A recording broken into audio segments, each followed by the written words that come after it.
এক দরবেশ তিনি স্বপ্নে দেখেছিলেন যে তিনি তাকে বাঘে তাড়াচ্ছে। বাঘের তাড়া খাইয়া তিনি গিয়ে উঠলেন এক গাছে। গাছের উপরে ওঠার পর একটি ডাল ধরে ঝুলে পড়েছে। তাকিয়ে দেখে যে বাঘ এসে গাছের গোড়ায় দাঁড়িয়েছে, আর ওই ডালের নিচে বিরাট কুয়া, কুয়ার মধ্যে বড় এক অজগর হা করে আছে। হঠাৎ করে টের পেল যে ডালের গোড়া কিসে যেন কাটতেছে। তাকায় দেখে একটা সাদা ইঁদুর আর একটা কালা ইঁদুর ডালটা কেটে দিচ্ছে। এই স্বপ্ন দেখে তার ঘুম ভেঙে গেল। তিনি ঘুমের থেকে জেগে আল্লাহর এক অলির কাছে গিয়ে জিজ্ঞেস করলেন, হুজুর আমি তো এরকম একটা স্বপ্ন দেখলাম, এই স্বপ্নটা কি? অলিউল্লাহ বললেন, দেখো এই স্বপ্নটা আসলে স্বপ্ন না, এটা বাস্তব। আর এটা তোমার একার না, এটা সারা দুনিয়ার মানুষের। বলে কিরকম? কয় তোমার পিছনে যে বাঘে তাড়াচ্ছিল ওই বাঘটা বাঘ নাও, বাঘ হলো হজরতে মালাকুল মউত আজরাইল। তুমি যে গাছে উঠে ঝুলে পড়েছিলা যে ডালে, ওই ডালটা তোমার হায়াত। আর যে নিচে অজগর হা করে আছে এইটা হলো তোমার কবর।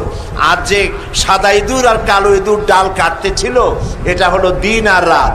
দিন আর রাত প্রতি মুহূর্তে তোমার হায়াতের রশি কেটে দিতেছে।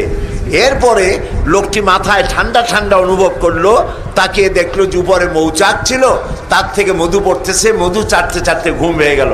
বললো, এই যে তুমি মৌতের ভয় ভুলে গেলা, ডাল কাটা ভয় ভুলে গেলা, বাঘের ভয় ভুলে গেলে, মধু চাটতে চাটতে এই জিনিসটা কি জানো? বলে না, জানি না। বলে এইটা হলো তোমার স্ত্রী, এটা তোমার সম্পদ, এটা তোমার ক্ষমতা, এটা তোমার মাল, এটা তোমার জমি জমা ইত্যাদির মহব্বতে তুমি যে মরবা এই জিনিসটা তুমি ভুলে গেছো।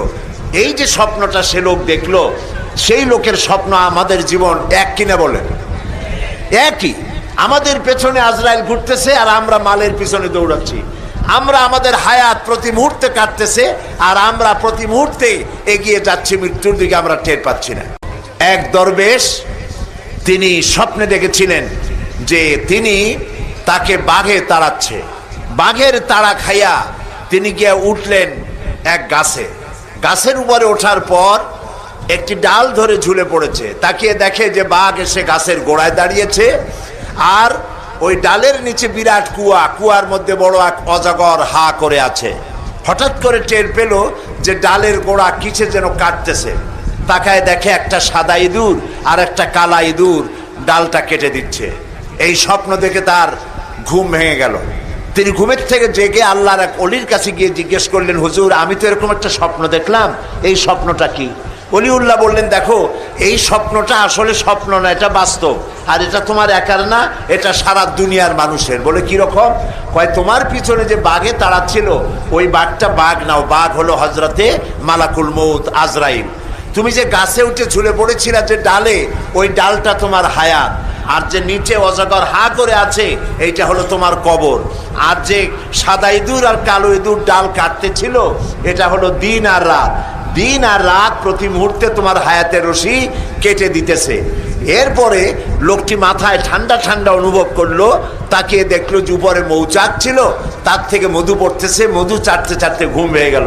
বললো, এই যে তুমি মৌতের ভয় ভুলে গেলা, ডাল কাটা ভয় ভুলে গেলা, বাঘের ভয় ভুলে গেলে, মধু চাটতে চাটতে এই জিনিসটা কি জানো? বলে না, জানি না। বলে এইটা হলো তোমার স্ত্রী, এটা তোমার সম্পদ, এটা তোমার ক্ষমতা, এটা তোমার মাল, এটা তোমার জমি জমা ইত্যাদির মহব্বতে তুমি যে মরবা এই জিনিসটা তুমি ভুলে গেছো।